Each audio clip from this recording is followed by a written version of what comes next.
سامعین سے گزارش کی جاتی ہے کہ ہمارے دونوں چینلز کے پلیٹ فارم سے جتنی بھی آڈیو بکس کی ریکارڈنگ کمپلیٹ ہو چکی ہے اسے خود بھی سنیں اور زیادہ سے زیادہ شیئر کرنے کی کوشش کریں، اور ہمارے سوشل میڈیا پلیٹ فارم کے لنکس ڈسکرپشن میں دیے گئے ہیں، ہمیں سبسکرائب اور فالو ضرور کریں تاکہ آپ کو ضروری اپڈیٹس ملتے رہیں، اور ہماری ٹیم کی فنانشیل سپورٹ کے لیے پیٹریون کے لنک ضرور چیک کریں۔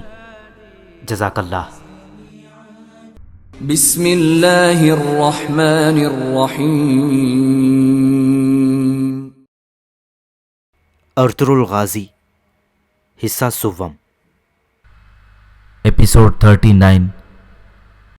قارا چیسار قلعے میں کمانڈر ویسیلیس دیوار پر لگے ایک بڑے سے نقشے پر مختلف مقامات کو دیکھتے ہوئے حکمت عملی تیار کر رہا تھا۔ گورنر قارا چیسار بھی وہیں تھا اور وہ سر پر تاج سجائے اور ہاتھ میں جام تھامے کوئی اہم دستاویز پڑھ رہا تھا۔ یہ اچھی خبر ہے کہ ہانلی بازار صلیبی جنگجوؤں کے تسلط سے آزاد ہے، گورنر نے کہا۔ یہ شیطان جو خود کو صلیبی جنگجو کہتے ہیں، جس قدر مسلمانوں کے لیے خطرہ ہیں اس سے کہیں زیادہ خود ہم عیسائیوں کے لیے نقصان دہ ہیں۔ ان کا مقصد صرف جنگ ہے، مذہب کے نام پر ایک خوفناک اور جنونی جنگ۔ اسی لیے عیسائی سلطنت بھی ان سے خوف زدہ ہے اور ہمارے بادشاہ بھی ان کا خاتمہ چاہتے ہیں۔ معزز گورنر، لیکن کیا یہ ہمارے لیے زیادہ خطرناک نہیں کہ اب ارطغرل ان پر قابض ہو چکا ہے؟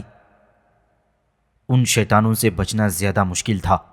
ارطغرل کی مداخلت سے ہم ایک بڑے خطرے سے نکل گئے۔ ارطغرل ہمارے لیے آسان دشمن ہے، وہ ہمارے آگے ٹھہر نہیں سکے گا۔ کمانڈر ویسیلیس کی نظریں نقشے پر مرکوز تھیں۔ وہ کیسے؟ گورنر چونکا۔ ترکوں کا سب سے کمزور پہلو ان کا حسد ہے۔ طاقت حاصل کرنے کے لیے وہ کچھ بھی کر سکتے ہیں۔ ارطغرل نے ہانلی بازار چھین لیا۔ اس نے پہلے ہی چراگاہوں میں ترک قبیلوں کو خبردار کر دیا ہے اور یوں انہیں اپنی طاقت کا احساس دلا دیا ہے۔ ہمارے داماد اور غل صاحب بھی ان میں شامل ہو گئے ہیں۔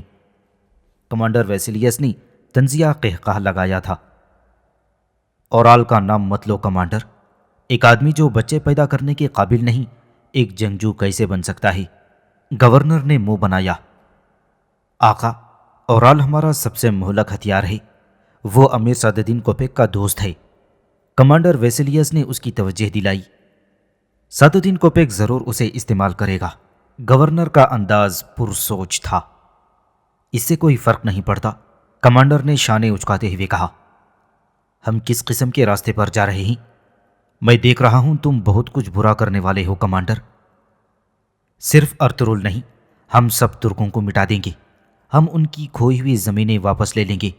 سلطان علاؤ الدین منگولوں سے لڑنے گیا ہی، وہ ہم سے نہیں لڑنا چاہتا۔ کمانڈر ویسیلیس کے لہجے میں یقین تھا۔ اور ہم انہیں جنگ پر اکسائیں گے اور جو زمینیں ہم نے کھوئیں وہ واپس لیں گے۔ جی ہاں، بالکل، کمانڈر نے اس بات میں سر ہلایا۔ لیکن ہم یہ جنگ کیسے شروع کریں گے؟ گورنر نے سوال اٹھایا۔ آقا، ہم ایک ایسی جنگ شروع کریں گے کہ آپ کو بھی اس کا یقین نہیں آئے گا۔ ترک ایک دوسرے کو کاٹ رہے ہوں گے، ان کی نفرت کو اتنا زیادہ بھڑکایا جائے گا کہ وہ ہم سے مدد مانگ رہے ہوں گے اور ہم انہیں مٹی تلے دفن کر دیں گے۔ کمانڈر نے فخر سے کہا تو بوڑھے گورنر نے آگے بڑھ کر اس کی پیشانی چوم لی۔ اپنی صداقت، عقل مندی اور حوصلے سے تم میرے لیے ایک بیٹا بن گئے ہو ویسیلیس۔ اس بوڑھے آدمی کو زیادہ تھکائے بغیر ترکوں کو ان کے کیے کی سزا دلا دو۔ فکر نہ کریں میرے آقا، کمانڈر نے گورنر کو تسلی دی تو وہ اپنے کمرے میں چلا گیا۔ اس کے جاتے ہی کمانڈر ویسیلیس نے اپنا جام اٹھایا اور زیر لب بڑبڑاتے ہوئے ہونٹوں سے لگا لیا۔ آپ تھکیں گے نہیں میرے آقا، بالکل نہیں۔ گورنر کو گئے زیادہ دیر نہیں ہوئی تھی کہ سیاہ چغے میں خود کو چھپائی ایک شخص اس کے پاس آیا۔ اس نے دو زانو بیٹھ کر کمانڈر کو تعظیم پیش کی۔ عظیم صلیبی جنگجوؤں کی تاریکی اختتام کو پہنچی سپہ سالار ویسیلیس، جیت آپ کی ہوئی۔ یہ سن کر کمانڈر ویسیلیس قریب آ گیا تو قدموں میں بیٹھا شخص بھی کھڑا ہو گیا تھا۔ اس نے سر سے کپڑا ہٹا دیا۔ وہ سیمون کا ساتھی پیٹروس تھا، جو عرصے تک ہانلی بازار میں تاجر حسن کے نام سے جانا جاتا رہا تھا۔ بغیر کسی تگودو کے میں نے اپنے مقاصد حاصل کر لیے ہیں۔ ارطغرل نے ہمارے لیے یحییٰ اور اس کے ساتھیوں کو مار دیا اور اب ہم ان سب کو سسک سسک کر مرتا دیکھیں گے۔ پیٹروس نے اپنی کارکردگی بیان کی۔ اصل جنگ اب شروع ہوگی پیٹروس، بہت جلد ارطغرل میرے قدموں میں ہوگا۔ میں نے ہانلی بازار اپنا ایلچی بھیج دیا ہے، وہ اس احمق ترک کو بتائے گا کہ میں کارا چیسار اور ہانلی بازار کے درمیان تجارت کو روکنا چاہتا ہوں۔ کمانڈر کی آنکھوں میں چمک تھی۔ ایسی صورت میں ارطغرل اپنے بازار کو بچانے کے لیے یہاں ضرور آئے گا، پیٹروس نے خیال ظاہر کیا۔ مجھے معلوم ہے، میں نے ایک سازش تیار کر لی ہے جو وحشی ترکوں کو، جنہوں نے کہ ان سرزمینوں پر حملہ کیا ہے، سلطان علاؤ الدین کو ارطغرل کا سر لینے پر آمادہ کرے گی، کمانڈر نے کہا اور سکون سے کرسی پر جا بیٹھا، جبکہ پیٹروس حیرت سے اس کی طرف دیکھ رہا تھا۔ ارطغرل استاد توریان کو بچا کر قبیلے لے آیا تھا۔ توریان اپنی محنت ضائع کرنے پر افسردہ تھا۔ اسے یہ بھی خطرہ تھا کہ کوئی دوسرا سونے کی کان سے فائدہ نہ اٹھا لے۔ کیا سونے کی کان پر کام جاری رہے گا حضور؟ عارف صاحب نے پوچھا۔ اسے عارضی طور پر بند کر دیا جائے تو بہتر رہے گا عارف صاحب، دشمن بہت بڑھ گئے ہیں، وہ بازار اور کان واپس حاصل کرنے کے لیے ہر حربہ آزمائیں گے، ارطغرل نے کہا۔ اور کیا آپ کو اورال پر شک ہے؟ انہوں نے ہماری سونے کی کان کا پتہ لگایا ہے، وہ یقیناً قریب سے ہماری نگرانی کر رہے ہوں گے، ہم بھی ان سے غافل نہیں رہیں گے۔ آپ چاودار قبیلے میں کوئی شیر دل دیکھیں اور اسے اپنے ساتھ ملانے کی کوشش کریں۔ اب مجھے ان کے اٹھائے جانے والے ہر قدم کی خبر چاہیے۔ فکر نہ کریں، ہم جلد اپنا ہم خیال شخص ڈھونڈ لیں گے، لیکن اگر یہی سب چلتا رہا تو اس کا نتیجہ جنگ ہوگی، جبکہ ہمارے سلطان کا حکم صاف طور پر امن قائم رکھنے کا ہے۔ امیر سعد الدین ترک قبائل پر کافی عرصے سے نظر رکھے ہوئے ہے، عارف صاحب نے خدشے کا اظہار کیا۔ ہم جلد اپنے دشمنوں کو اچھی طرح پہچان لیں گے، ہم جال بچھا کر ان کے منصوبوں کو برباد کر دیں گے، دشمن پر گھات لگا کر حملہ کریں گے، ارطغرل نے کہا۔ عارف صاحب، ہم سب جانتے ہیں کہ ترک قبائل میں حسد اور رقابت کی آگ دہکائی جا رہی ہے، لیکن ابھی ہمیں ایک اور مسئلہ درپیش ہے۔ آپ یقیناً کارا چیسار کے گورنر کے بارے میں سوچ رہے ہیں، عارف صاحب نے پوچھا۔ وہ ایک مسلمان کا ہانلی بازار پر قبضہ برداشت نہیں کرے گا، ارطغرل نے کہا، اور پھر روشان سے مخاطب ہو کر کہنے لگا، روشان، تم کارا چیسار میں رہے ہو اور انہیں بہتر جانتے ہو۔ جب سے ہم نے ہانلی بازار پر قبضہ کیا، انہوں نے خاموشی اختیار کر رکھی ہے۔ میں ان کی طرف سے ایک قاصد کا منتظر ہوں جو ابھی تک نہیں پہنچا۔ تمہارا اس بارے میں کیا خیال ہے؟ یہ اچھی علامت نہیں ہے بھائی۔ گورنر کارا چیسار اور کمانڈر ویسیلیس کو میں بہت قریب سے جانتا ہوں۔ اگر ان کی طرف سے خاموشی ہے تو یقیناً ہمارے خلاف کوئی سازش تیار کی جا رہی ہے۔ دیر کر کے وہ اپنے دانت دکھانے کی کوشش کر رہے ہیں، عارف صاحب نے روشان کی تائید کی۔ ہم ان کے سڑے ہوئے دانتوں کو ایک ایک کر کے نکال پھینکیں گے۔ جب تک ہم کارا چیسار کو فتح کرتے ہیں، ہمیں ضروری اقدامات کرنے ہیں، ارطغرل نے کہا۔ کچھ دیر بعد نورگل نے کارا نیکولس ڈاکو کی لاش لا کر سرائے کے باہر ستون سے باندھ دی تھی، جو ہر شخص کے لیے اس بات کا واضح اعلان تھا کہ ہانلی بازار کے معاملات میں دخل اندازی کرنے والوں کو اپنا انجام یاد رکھنا چاہیے۔ یہی نہیں بلکہ اب ہانلی بازار میں غلاموں کی خرید و فروخت پر بھی پابندی لگائی گئی تھی۔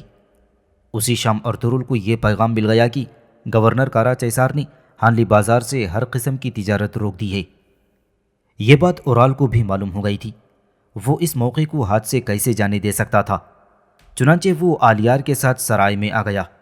اس وقت ارطغرل تاجروں کے وفد کو جانی اور مالی تحفظ کی یقین دہانی کر رہا تھا۔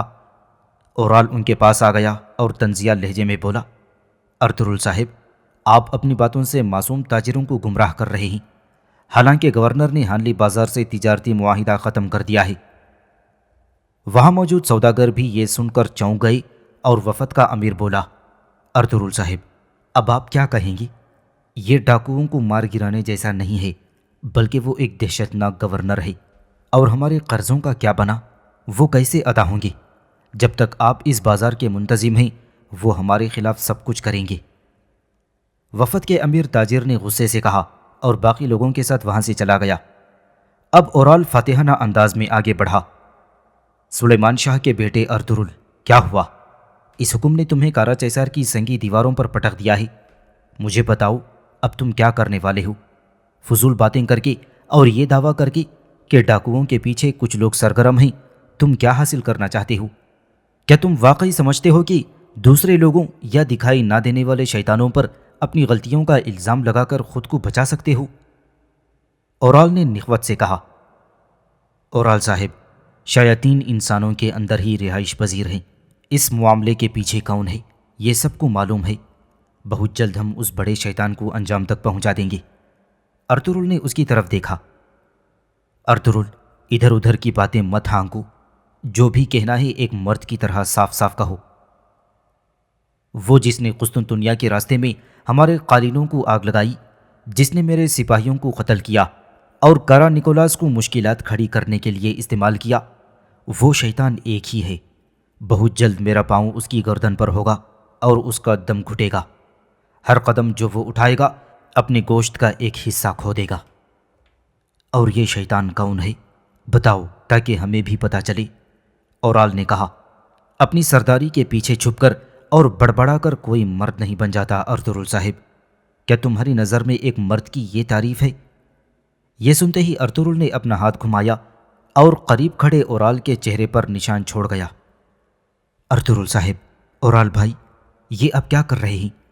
آلیار نے بیچ بچاؤ کرانا چاہا۔ آلیار صاحب رکیں، یہ اب ان کا مسئلہ ہے۔ عارف صاحب نے آلیار کا ہاتھ تھام لیا تھا۔ ادھر اورال نے حملہ کیا تو ارطغرل نے اسے زمین پر پٹک دیا۔ اپنی خفت مٹانے کے لیے اس مرتبہ اورال نے تلوار سے حملہ کر دیا، جسے ارطغرل نے ناکام بنایا اور اسے میز پر گرا کر تلوار گلے پر رکھ دی۔ آلیار یہ سب پریشانی سے دیکھ رہا تھا۔ باتو خان اپنے آقا کو مشکل میں دیکھ کر بے قابو ہو رہا تھا تو بابر نے اسے قابو کر لیا۔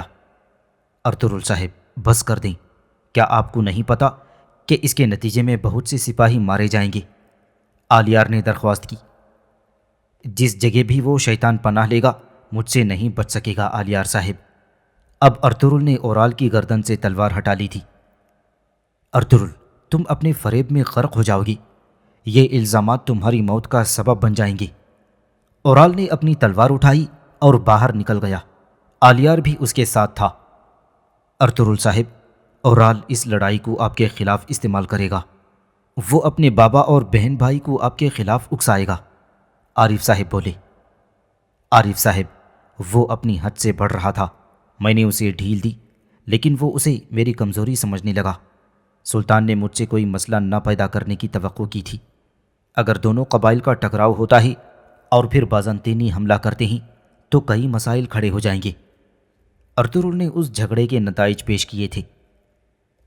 اب جو ہونا تھا ہو گیا، اب نئے مسائل پر بات کرنے کا وقت ہے، اور وہ مسئلہ کارا چیسار کا ہے۔ عارف صاحب نے بات کو سمیٹا۔ ہانلی بازار کو فتح کر کے ہم نے ان کی تجارت کے راستے کاٹ دیے ہیں۔ قلعے میں راشن ہانلی بازار سے مہیا کیا جاتا تھا، ظاہری طور پر کوئی دوسرا راستہ نہیں ہے، روشان نے کہا۔ اور میری معلومات کے مطابق انہوں نے آئیکیا سے راشن کی درخواست طلب کی ہے۔ اس کا مطلب یہ ہے کہ ان کے پاس سردیوں میں خوراک کی کمی ہے۔ عارف صاحب نے اپنا تجزیہ پیش کیا۔ گورنر کا مقصد مجھے قلعے میں بلانا ہے، ارطغرل نے کہا۔ ایک طرف ساتودین کوپیک، دوسری طرف اورال، اور اب یہ گورنر، بظاہر پوری دنیا ہم سے مقابلے میں آ جائے گی۔ اگر وہ آپ کے خلاف اتحاد بنانے میں کامیاب ہو گئی تو ہمارا کام بہت مشکل ہو جائے گا۔ عارف صاحب نے خبردار کیا۔ ہم بیکار نہیں بیٹھ سکتے، ہمیں کارا چیسار قلعے میں جا کر دیکھنا ہوگا کہ گورنر کا مسئلہ کیا ہے۔ ہماری جنگیں دن بدن دگنی ہوتی جا رہی ہیں۔ عارف صاحب، بازار کی دیکھ بھال اب آپ کی ذمہ داری ہے۔ زلجان، بابر، جب تک ہم اس مسئلے پر قابو پاتے ہیں ہمارے سپاہی لگاتار تجارت کے راستوں پر گشت کرتے رہیں گے۔ عارف صاحب تمہیں دکانداروں کے تجارتی راستوں کی خبر دیں گے۔ آپ نے صحیح اقدامات کرنے ہیں۔ جیسا آپ کا حکم بھائی، زلجان نے کہا۔ نورگل، روشان، تم دونوں کل میرے ساتھ قلعہ کارا چیسار جاؤ گے۔ جی بہتر ہے، مگر بھائی ہمیں قلعے میں کیا کرنا ہوگا؟ نورگل نے پوچھا۔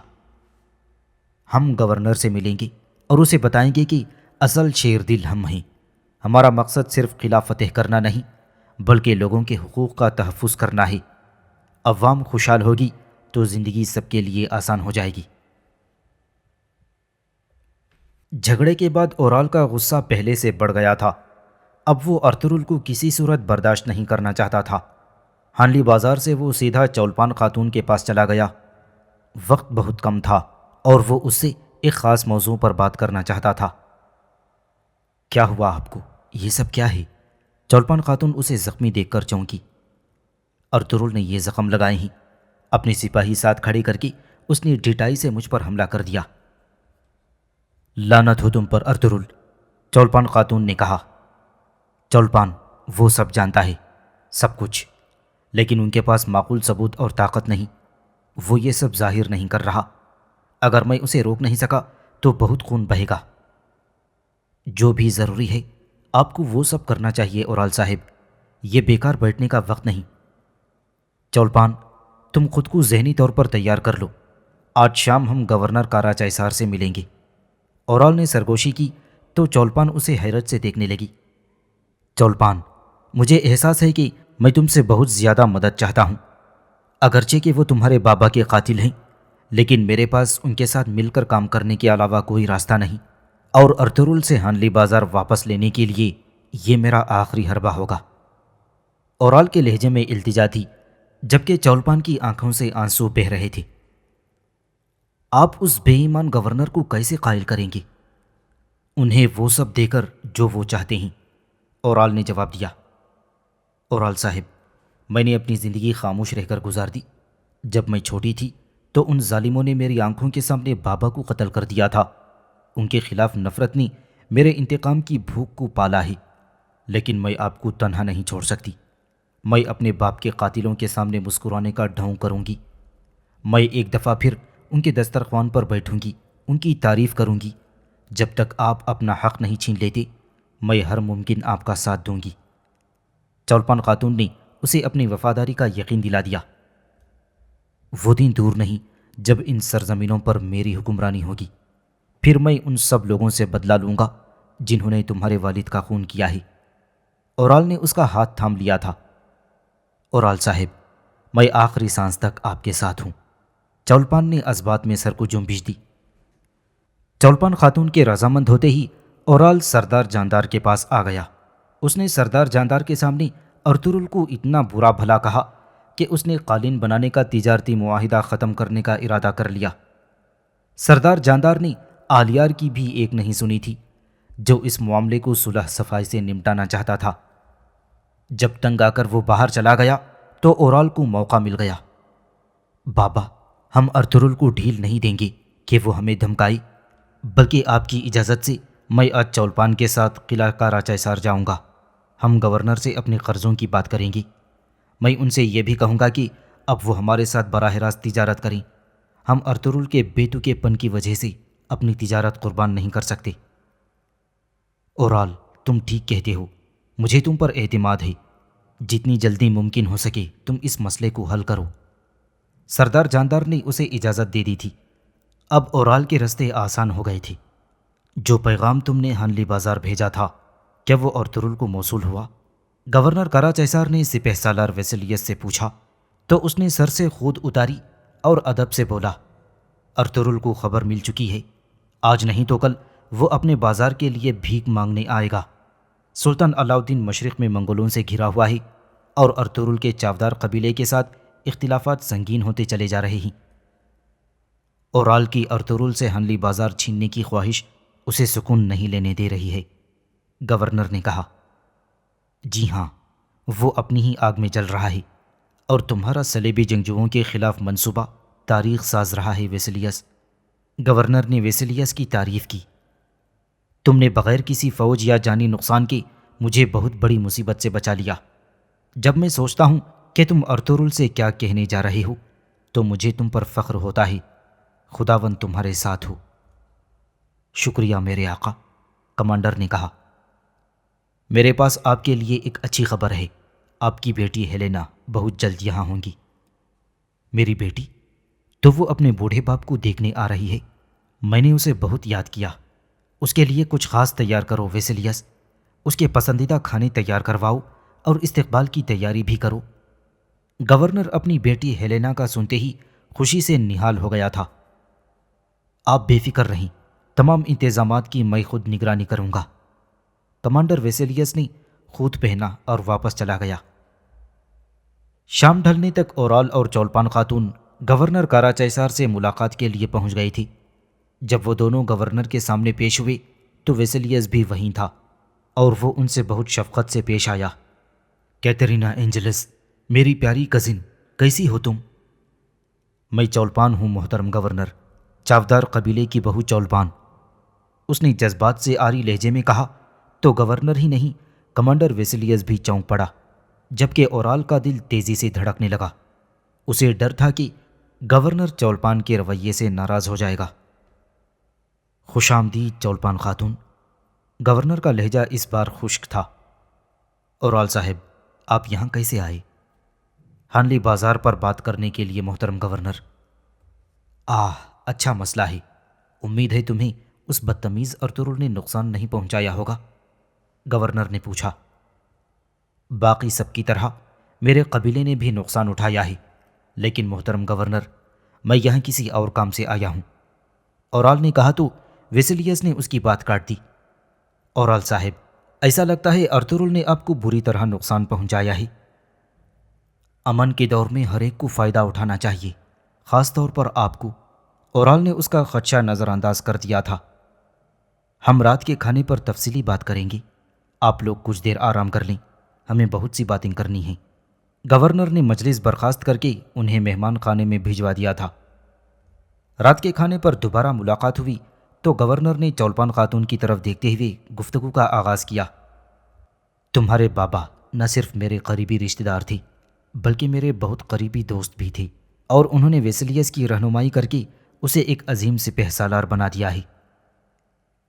باغیوں کے ہاتھوں تمہارے بابا کے قتل نے ہم سب کو اداس کر دیا تھا چولپان خاتون، افسوس کہ ہم انہیں مرنے سے بچا نہ سکے، ویسیلیس نے کہا۔ لیکن تمہارے بابا کے قاتلوں نے قیمت چکائی دی ہے اور انہیں عبرت ناک موت دے دی گئی۔ یہ ہمارے لیے باعث سکون ہے کہ ہم نے اپنے عزیز ترین دوست کا انتقام لیا ہے، گورنر نے اسے تسلی دی۔ جو آپ نے میرے بابا کے لیے کیا ہے میں کبھی نہیں بھولوں گی۔ چولپان نے ڈبڈباتی آنکھوں سے گورنر کا شکر ادا کیا۔ اورال بھی اس کی بات پر مطمئن ہو گیا تھا، وہ گورنر سے بگاڑ نہیں چاہتا تھا۔ اب ہم اصل بات پر آتے ہیں، گورنر نے کہا۔ اورال صاحب، آپ ہانلی بازار کے بارے میں کیا بات کرنا چاہتے ہیں؟ ہم سن رہے ہیں۔ اگر آپ ہانلی بازار کی تجارت روکتے ہیں تو آپ کو مزید نقصان ہوگا، اورال نے کہا۔ تو آپ کیا تجویز پیش کرتے ہیں؟ کمانڈر نے پوچھا۔ یہ جان لیں کہ میں ہانلی بازار ارطغرل سے چھین لوں گا، ایسا ہونے سے مجھے کوئی نہیں روک سکتا، مگر میں اسے ٹھوس طریقے سے کرنا چاہتا ہوں۔ تو آپ ہم سے کیا چاہتے ہیں؟ کمانڈر نے پوچھا۔ میں آپ کو بازار کا آدھا منافع دینا چاہتا ہوں۔ اوہ، اور ارطغرل؟ ویسیلیس نے دلچسپی لی۔ غلاموں کی تجارت ختم کرنا اور محصولات کم کر کے آپ کے منافع کو نظر انداز کرنا یقیناً حماقت ہے۔ ارطغرل کو وہی ملے گا جس کا وہ مستحق ہے، اورال نے پر اعتماد کہا۔ بہت خوب اورال صاحب، ان لوگوں سے جو اپنے کام میں ماہر ہوں تجارت کرنا مجھے بہت پسند ہے۔ کمانڈر ویسیلیس، تم اس بارے میں کیا کہتے ہو؟ گورنر نے رضامندی کا اظہار کر دیا۔ مجھے ان ترکوں سے تجارت کرنا پسند ہے جو اپنی حیثیت جانتے ہوں، کمانڈر نے اپنے خنجر سے سیب کاٹتے ہوئے کہا۔ لیکن وہ اتنے بہادر ہوں کہ اپنے دعوے پر قائم رہ سکیں۔ اس کی بات مکمل نہیں ہوئی تھی کہ ایک خادم اندر آ گیا اور گورنر کو تعظیم پیش کی۔ میں آپ کے حکم کے مطابق رسیدوں والی کتاب لایا ہوں میرے آقا۔ ہم چاودار کے کتنے قرضدار ہیں؟ گورنر نے پوچھا۔ 1300 سکے۔ ہمارا قرض فوراً ادا کر دو، گورنر نے حکم دیا۔ ہم ان کے ساتھ تجارت جاری رکھیں گے، اپنے قریبی دوستوں سے بگاڑ اچھی بات نہیں ہے۔ جو حکم میرے آقا۔ آج میں ہانلی بازار کے دکانداروں سے ضروری اشیاء لایا ہوں، یہ بہت منافع بخش تجارت تھی۔ جیسے ہی اس نے جملہ مکمل کیا، ویسیلیس نے اسے گردن سے پکڑ کر پیچھے کھینچ لیا اور پھر اس کی شہرک کاٹ کر کھانے کی میز پر پھینک دی۔ اورال اور چولپان خاتون یہ منظر دیکھ کر اٹھ کھڑے ہوئے تھے، جبکہ گورنر کے ہونٹوں پر معنی خیز مسکراہٹ تھی۔ کچھ دیر بعد ویسیلیس نے سکوں کی پوٹلی لا کر اورال کے سامنے رکھ دی اور معذرت کرتے ہوئے بولا، یہ بغیرت ہماری ہانلی بازار سے عارضی بندش کو برقرار نہ رکھ سکا۔ میں نے صحیح فیصلہ کیا۔ زبان ایک بار دی جاتی ہے، اورال صاحب، مجھے امید ہے کہ آپ اپنے وعدے پر قائم رہیں گے۔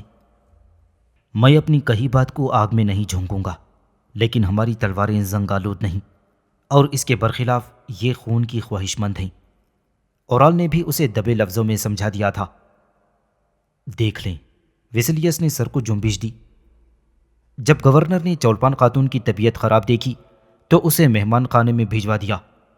اورال اسے سہارا دے کر کمرے میں لایا تو چولپان خاتون اپنے آنسوؤں پر ضبط نہ رکھ سکی۔ میں نے خود پر ظلم کیا ہے اورال صاحب، مجھے اپنے بابا کے قاتلوں کے سامنے مسکرانا پڑا۔ میں نے ان کے ساتھ مل کر کھانا کھایا۔ یا اللہ، مجھے بخش دے۔ چولپان، تم کچھ دیر آرام کر لو، ایک روز یہی نفرت ہمارے زخموں کا مرہم بن جائے گی۔ اورال نے اسے سہارا دے کر بستر پر لٹا دیا۔ کمانڈر ویسیلیس خود ایک شیطان ہے اورال صاحب، مجھے ڈر ہے کہ بابا کی طرح وہ آپ کو بھی مجھ سے دور نہ کر دے۔ چولپان نے اس خوف کا اظہار کر دیا جو اسے اندر ہی اندر کھائے جا رہا تھا۔ چولپان کے اندیشے غلط نہیں تھے، لیکن اورال کو اسی جنگل میں رہ کر اپنا مفاد حاصل کرنا تھا۔ ادھر کمانڈر ویسیلیس بھی گورنر سے اجازت لے کر کمرے سے باہر چلا گیا تھا جہاں پیٹروس اس کا منتظر تھا۔ وہ اسے لے کر ہتھیاروں والے کمرے میں پہنچ گیا جہاں ایک اجنبی سپاہی کو دیکھ کر پیٹروس نے تلوار نکال لی۔ پرسکون رہو پیٹروس، یہ لارکسس ہے، میرا بہادر ترین سپاہی، کمانڈر نے اس کا تعارف کروایا۔ کمانڈر، یہ لباس کس لیے ہیں؟ اس نے سامنے پڑے کپڑوں کی طرف اشارہ کیا۔ پیٹروس، تم یہ لباس استعمال کرو گے، کل شہنشاہ معظم کا افسر اعلیٰ قلعے میں آ رہا ہے، اس کے ساتھ گورنر کی بیٹی ہیلینا بھی ہوگی، تمہیں ان دونوں کو ختم کرنا ہے۔ کیا گورنر کو افسر اعلیٰ کی آمد کا علم ہے؟ پیٹروس نے پوچھا۔ اس بارے میں انہیں جتنا کم علم ہو ہمارے لیے اتنا ہی بہتر ہے۔ افسر اعلیٰ اپنے ساتھ سونا لا رہا ہے جو شہنشاہ کا ہوگا، ہم وہ سونا ترکوں کے خلاف جنگ میں استعمال کریں گے۔ جہاں تک لارکسس کی بات ہے، یہ ان سرزمینوں کی قسمت بدل دے گا۔ ویسلیس نے دونوں کے کندھوں پر ہاتھ رکھا۔ میں موت تک آپ کے حکم کا غلام ہوں کمانڈر، لارکسس نے عہد کیا۔ لارکسس، خداوند تمہاری حفاظت کرے، کمانڈر ویسلیس نے جواب دیا، لیکن پیٹروس کی آنکھوں میں لارکسس کے لیے کچھ اچھے جذبات نہیں تھے۔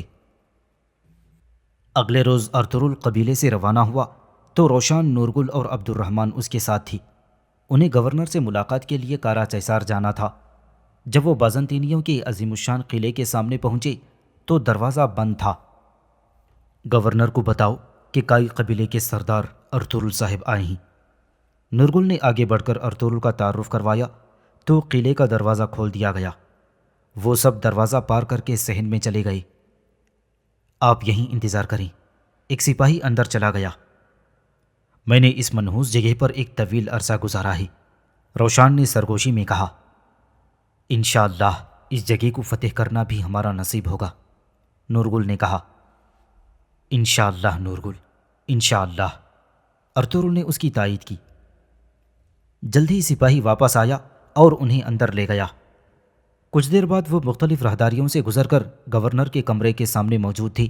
سوائے ارطغرل کے باقی سپاہیوں کو وہی روک لیا گیا تھا۔ ارطغرل نے اپنی تلوار اور خنجر صلیبی سپاہی کے بجائے نورگل کے حوالے کر دیا اور آگے بڑھ گیا۔ ارطغرل باوقار انداز میں چلتا ہوا کمرے میں داخل ہوا تو سامنے تخت پر بیٹھا گورنر اسے دیکھنے لگا۔ کمانڈر ویسیلیس بھی اس کے ساتھ تھا۔ دونوں کی نظریں ارطغرل کے چہرے پر مرکوز تھیں۔ ارطغرل صاحب، ہماری طرف آ کر آپ نے بہت مہربانی کی، گورنر نے کہا۔ گورنر، میں جاننا چاہتا ہوں کہ آپ نے میرے بازار کے ساتھ تجارت کیوں روک دی ہے؟ ارطغرل نے براہ راست سوال کیا۔ تمہارا بازار؟ ارطغرل، ایسا لگتا ہے تم بھول گئے ہو کہ وہ زمینیں اب بھی ہماری ہیں، ویسلیس نے طنز کیا۔ میں معزز گورنر کو یاد دلانا چاہتا ہوں کہ آپ اس سرزمین پر رہنے کے لیے ہمارے سلطان کو خراج پیش کرتے ہیں۔ یہ سرزمین سلجوق سلطنت کی ملکیت ہے، ارطغرل نے مرعوب ہوئے بغیر کہا تھا، اور میں اب بھی ان سرزمینوں پر بازار سمیت حکمران موجود ہوں جناب ارطغرل، گورنر نے کہا۔ ہم اس بازار سے تجارت کیسے کر سکتے ہیں جس پر ایک مسلمان جنگجو نے تلوار سے قبضہ جما لیا ہے۔ ویسلیس کے انداز میں تکبر تھا۔ سیمون، جس کے ساتھ آپ نے تجارت کی، وہ آپ کا اور آپ کی سلطنت کا مسلمانوں سے بھی بڑا دشمن تھا۔ وہ ایک صلیبی جنگجو تھا، اور مجھے معلوم ہے کہ عیسائی سلطنت ان صلیبی جنگجوؤں کی شرپسند کارروائیوں کی وجہ سے انہیں ناپسند کرتی ہے۔ یہ مت بھولیں کہ میں نے آپ کو ایک بڑے دشمن سے بچایا ہے۔ میرے اعتماد پر کوئی سوال مت اٹھائیں۔ سیمون کی کتاب میں مسلمانوں، یہودیوں اور عیسائی دکانداروں سے آپ کے سب ادھار درج ہیں۔ دکاندار جو میری حمایت میں ہیں، انہوں نے آپ پر اعتماد کیا ہے۔ اور ارطغرل نے ہاتھ میں پکڑی ہوئی حساب کی کتابیں گورنر کے سامنے پھینک دیں۔ یہ کافی نہیں تھا کہ تم نے بازار پر حملہ کر دیا اور اب تم مجھ سے حساب لینے آئے ہو؟ گورنر غصے سے بولا، میں یہاں دکانداروں سے کیا ہوا وعدہ نبھانے آیا ہوں۔ اگر آپ اپنا قرض ادا نہیں کرتے تو تاجروں کو مشکل ہوگی۔ آپ کے قلعے کو مزید چیزیں نہیں ملیں گی۔ آپ کے لوگ بھوک سے پریشان ہو جائیں گے، اور اگر آپ کو اب بھی حکمرانی پر اصرار ہے تو لوگوں کی ضروریات کو دیکھنا ہوگا۔ ارطغرل کا اعتماد دیکھ کر وہ دونوں چونک پڑے تھے۔ ارطغرل، تم بازار کو انصاف اور خوشحالی سے چلانے کا دعویٰ کرتے ہو، لیکن ہم نے سنا ہے کہ تمہارے دکانداروں پر ڈاکوؤں نے حملہ کر دیا ہے۔ اسی وقت ایک قاصد نے اندر آنے کی اجازت مانگی۔ اس نے کمانڈر ویسلیس کو ایک خط لا کر دیا، جسے پڑھتے ہی اس کے تیور بدل گئے۔ یہ خط باہر کھڑے پیٹروس نے بھیجا تھا۔ ہم نے ڈاکوؤں کو ڈھونڈ لیا ہے اور ان سے نمٹا بھی جا چکا ہے۔ جو دکاندار ان کا نشانہ بنے، میں نے ذاتی طور پر ان کا نقصان پورا کیا ہے۔ سنی سنائی باتوں پر یقین مت کریں گورنر۔ اگر آپ سوداگروں سے دریافت کریں تو آپ کو ہر بات بہتر طور پر معلوم ہو جائے گی۔ ارطغرل نے وضاحت کر دی تھی۔ تم نے کہا اعتماد، تم ہم سے اعتماد کی توقع رکھتے ہو، وحشی قاتل۔ میں تمہیں یہاں سے زندہ نہیں جانے دوں گا۔ تم قیمت چکاؤ گے اپنے جرم کی۔ خط پڑھتے ہی کمانڈر ویسلیس نے تلوار نکال لی تھی۔ ویسلیس، یہ تم کیا کر رہے ہو؟ گورنر نے اسے گھورا۔ شہنشاہ کے افسر اعلیٰ پر قائی سپاہیوں نے گھات لگا کر حملہ کر دیا ہے، کمانڈر نے کہا۔ کیا کہا؟ گورنر ہڑبڑا کر تخت سے اٹھ گیا۔ مجھے افسوس ہے آقا، جب قائی لوگوں نے حملہ کیا تو آپ کی بیٹی ہیلینا بھی وہاں موجود تھی۔ وہ بھی قلعے میں آ رہی تھی۔ میری بیٹی ہیلینا؟ گورنر تڑپ کر بولا۔ قائی سپاہی میری اجازت کے بغیر ایسا کام نہیں کر سکتے۔ کچھ لوگ ہمیں ایک دوسرے کے خلاف کرنا چاہتے ہیں۔ گورنر صاحب، ان کے دھوکے میں مت آئیں۔ ارطغرل نے اسے سمجھایا۔ آقا، مجھے اسے قتل کرنے کی اجازت دے دیں، ویسلیس نے درخواست کی۔ کمینے ترک، میں تمہیں اپنے ہاتھوں سے مار دوں گا۔ اب گورنر تلوار نکال کر ارطغرل کی طرف بڑھا تھا۔ جیسے ہی بوڑھے گورنر نے ارطغرل پر حملہ کیا، ارطغرل نے وار روک کر تلوار اس کی گردن پر رکھ دی۔ اپنے گورنر کو خطرے میں دیکھ کر ویسلیس نے بھی تلوار نکال لی تھی، لیکن وہ جانتا تھا کہ اگر اس نے ایک قدم بھی آگے بڑھایا تو ارطغرل گورنر کی گردن کاٹ ڈالے گا۔ اب ارطغرل نے گورنر کو سمجھاتے ہوئے کہا، اگر مجھے تمہارے آدمیوں اور بیٹی پر گھات لگا کر حملہ کرنا تھا تو پھر میں یہاں کیا کر رہا ہوں؟ ہوش میں آؤ، بے وقوف مت بنو۔ اگر تم اس جال میں آ گئی جو ہمیں ایک دوسرے سے لڑانے کے لیے بچھایا جا رہا ہے تو اس کا نتیجہ جنگ ہوگی اور ساری خون ریزی کا الزام تم پر آئے گا۔ پرسکون رہو، ہم دونوں مل کر اس بارے میں سچائی کا پتہ لگائیں گے۔ اے ترک، چھوڑ دو انہیں، ویسلیس نے کہا۔ ویسلیس، مار دو اسے، یہ اور اس کے آدمی قلعے سے بھاگنے نہ پائیں۔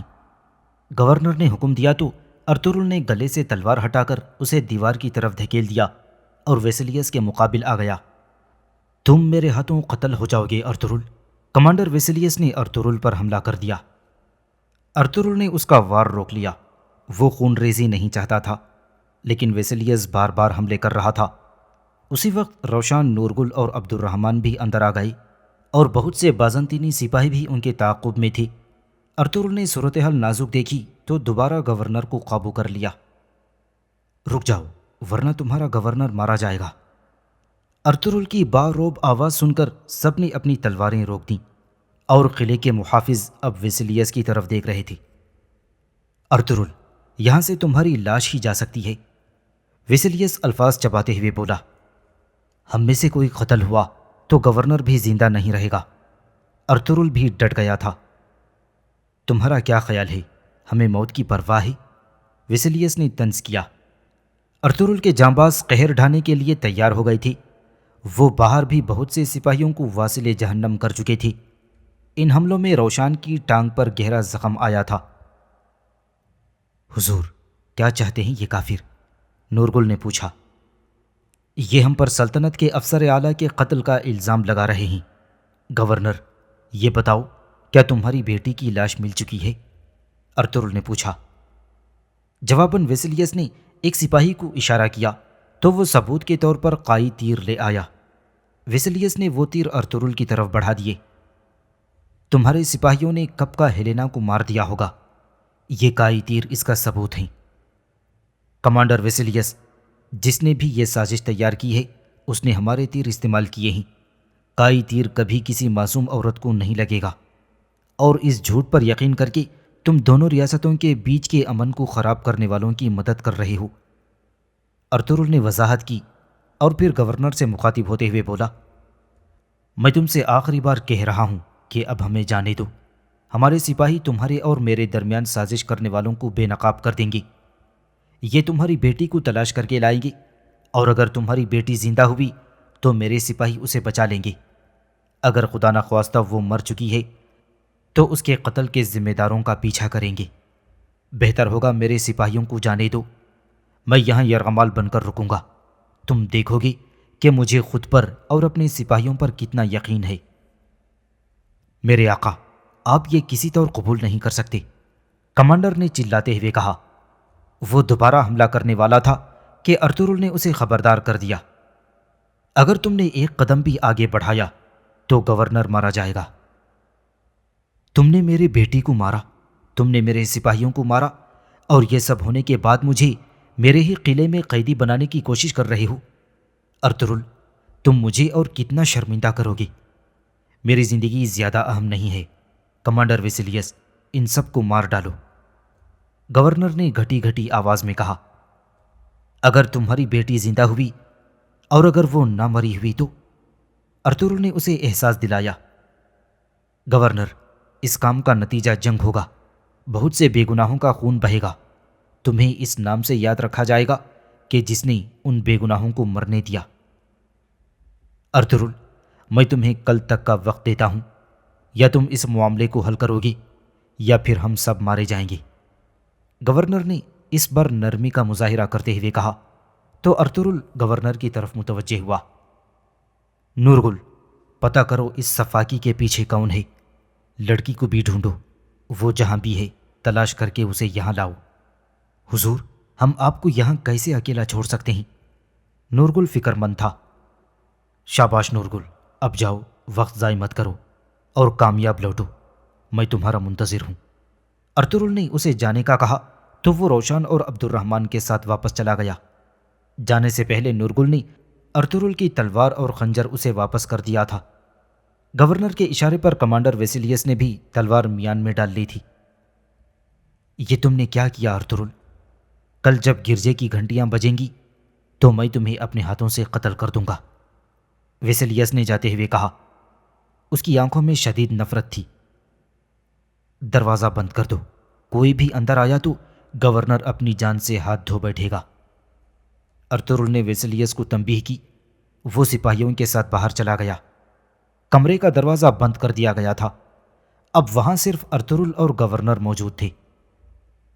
تمہیں ان کے سامنے جھکنا نہیں چاہیے جو ان سرزمینوں کے بے گناہوں پر جنگ مسلط کرنے اور نئی سرحدیں بنانے کی کوششوں میں مصروف ہیں۔ گورنر، یا تو تم میری بات مان کر امن قائم رکھو گے یا پھر فتنوں کے سامنے جھک جاؤ گے۔ ارطغرل نے گورنر کی گردن سے تلوار ہٹا لی تو وہ اپنی تخت پر جا بیٹھا۔ قائی قبیلے میں سے کوئی میری اجازت کے بغیر کسی پر حملہ نہیں کر سکتا۔ لگتا ہے تم مجھ سے زیادہ سازشوں میں گھر چکی ہو۔ ارطغرل نے خدشہ ظاہر کیا۔ تم اب بھی بدامنی کی باتیں کر رہی ہو۔ بدامنی کی سب سے بڑی وجہ تم ہو۔ ترکوں کے ان سرزمینوں پر آنے سے پہلے ہم بہت پرامن تھے، گورنر نے جواب دیا۔ گورنر، اگر ہم نے مل کر اس مسئلے کو حل نہ کیا تو بہت خون بہے گا۔ اپنے غصے اور نفرت پر قابو رکھو، یہ وقت بھی گزر جائے گا۔ کاش کہ وہ احمق سیمون تمہیں بھی مار دیتا، گورنر نے ٹھنڈی آب بھرتے ہوئے کہا۔ یعنی تم جانتے تھے کہ سرائے کو ٹیمپلرز چلا رہے تھے؟ ترک قبیلوں کو ایک دوسرے کے خلاف کرنے کے لیے وہ جو بھی کر سکتے تھے انہوں نے کیا تھا۔ تم نے سیمون کو استعمال کیا۔ تم اپنی راہ میں آنے والی ہر رکاوٹ ایک ایک کر کے ختم کرنا چاہتے تھی۔ تم ہمیں ایک دوسرے کے ہاتھوں قتل ہوتا دیکھ کر لطف لے رہے تھی۔ ارطغرل نے گورنر کی طرف دیکھا۔ ہاں، میں تمہارے ہر قدم کی خبر رکھتا تھا، تمہارے اور سیمون دونوں کے بارے میں باخبر تھا۔ امن میں خلل ڈالے بغیر میں تم دونوں کو لڑنے کا موقع دے رہا تھا۔ یہی سچ ہے۔ اب تم مجھ سے کیا چاہتے ہو؟ گورنر نے اعتراف کر لیا۔ اگر تم نے مجھے وہ سب نہ بتایا جو تم جانتے ہو تو سب کا نقصان ہوگا گورنر۔ ان حالات میں اگر میرے سپاہیوں نے تمہاری بیٹی کو ڈھونڈ لیا تو ہمارے خلاف سازش کرنے والے اسے یہاں زندہ واپس نہیں آنے دیں گے۔ ارطغرل نے خبردار کیا تو گورنر سوچ میں پڑ گیا۔ افسر اعلیٰ اور میری بیٹی کی آمد کا میرے اور چند عہدیداروں کے علاوہ کسی کو علم نہیں تھا۔ گورنر نے کہا۔ کیا کمانڈر ویسیلیس کو اس کا پتہ تھا؟ ارطغرل نے پوچھا۔ نہیں، یہ ویسیلیس نہیں کر سکتا۔ وہ میرے لیے بیٹوں سے بڑھ کر ہے۔ اگر تم ٹھیک ہو تو میں اپنے عہدیداروں سے تفتیش کروں گا اور میں اس معاملے کی تہ تک جاؤں گا۔ گورنر نے اس کا شک رد کر دیا۔ اگر میں تمہاری جگہ ہوتا تو کمانڈر ویسیلیس پر نظر رکھتا۔ ارطغرل اپنی بات پر اب بھی قائم تھا۔ تم یہ اصرار کیوں کر رہے ہو کہ یہ سب اسی نے کیا ہے؟ میں نے کہا کہ وہ مجھے بیٹوں سے بھی زیادہ عزیز ہے۔ کیا تمہیں سمجھ نہیں آتی؟ گورنر چلایا۔ تم نے بتایا کہ شہنشاہ کمانڈر ویسیلیس کو سپہ سالار بنانا چاہتا ہے۔ اگر کوئی دونوں ریاستوں کے مابین جنگ چھیڑنا چاہتا ہے تو پہلے اس کے پاس یہ کرنے کی طاقت ہونی چاہیے، ارطغرل نے کہا۔ اگر یہ میرے قلعے کے لوگوں کی سازش نہ ہوئی تو کیا تم نے سوچا ہے کہ یہ سازش سلطان علاء الدین کے محل سے بھی کی جا سکتی ہے؟ گورنر نے طنز کیا۔ ہمارے سلطان منگولوں کے پیچھے ہیں، وہ ان حالات میں عیسائی ریاست سے جنگ نہیں چاہتے۔ ویسیلیس غدار نہیں ہے، یہ ناممکن ہے۔ گورنر کو اس پر مکمل اعتماد تھا۔ جب وقت آئے گا تو ہمیں اس کے ارادوں کا پتہ چل جائے گا، ارطغرل نے کہا تو گورنر خاموش ہو گیا۔ وہ تھوڑی دیر تک کمرے میں ٹہلتا رہا اور پھر سینے پر ہاتھ رکھ کر گہری سانس لینے لگا، جیسے اسے سینے میں درد اٹھا ہو۔ مجھے تھوڑا سا پانی دو، اس نے ارطغرل سے کہا اور زمین پر بیٹھ گیا۔ ارطغرل پانی لے کر آیا تو گورنر نے چند گھونٹ حلق سے اتارے اور کہنے لگا، میں نے کبھی خود کو اتنا لاچار محسوس نہیں کیا۔ اگر تمہاری بات سچ ہے، اگر میری بیٹی کو کچھ ہو گیا تو اس کی وجہ میں ہوں گا۔ وہ چہرہ ہاتھوں میں چھپا کر رونے لگا تھا۔ یقین رکھو، اگر وہ زندہ ہے تو میرے سپاہی اسے ڈھونڈ لائیں گے۔ ارطغرل نے بوڑھے گورنر کو حوصلہ دیا اور سہارا دے کر تخت تک لے گیا۔ اسے یقین تھا کہ نورگل خالی ہاتھ نہیں آئے گا۔ میرا تخت اور بیٹی کی زندگی ایک ترک کے ہاتھ میں ہے۔ اے خدا، یہ کیسی تقدیر ہے؟ گورنر کے لہجے میں مایوسی اور بے بسی تھی۔ جس نے بھی غداری کی اسے تلاش کرنا ہم پر واجب ہے۔ مزید خون ریزی کو روکنے کے لیے ہمیں ایک ہونا ہوگا۔ جب تک سلطان مغرب کا رخ کرتا ہے تب تک۔ گورنر ہنسنے لگا۔ ہم دونوں جانتے ہیں کہ آج نہیں تو کل کارا چیسار حاصل کرنے کے لیے تم واپس ضرور آؤ گے۔ گورنر، ہم نہیں جانتے کہ مستقبل میں کیا ہوگا۔ ہمارا کام ریاست کے احکام کی پیروی کرنا اور امن قائم رکھنا ہے، ارطغرل نے مختصر سا جواب دیا۔ اگر تمہارے سپاہی میری بیٹی کو تلاش نہ کر سکے، اگر تم اس بات کو ثابت نہ کر سکے کہ یہ ایک سازش تھی اور تمہارے سپاہیوں کا اس میں ہاتھ نہیں، گورنر نے اس کی طرف دیکھا، تو میری قسمت کا فیصلہ تم پر ہوگا۔ تم جانتے ہو کہ میں تمہارے حکم کے بغیر قلعے سے زندہ واپس نہیں جا سکتا۔ اگر میں مر گیا تو امن کا قیام تمہاری ذمہ داری ہوگی۔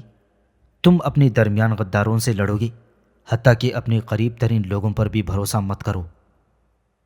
ساری رات انتظار میں گزر گئی۔ صبح جیسے ہی گرجے کی گھنٹیاں بجیں، کمرے کے باہر کمانڈر ویسیلیس کی چیختی ہوئی آواز سنائی دی۔ وہ سپاہیوں کو دروازہ توڑ کر اندر داخل ہونے کا حکم دے رہا تھا۔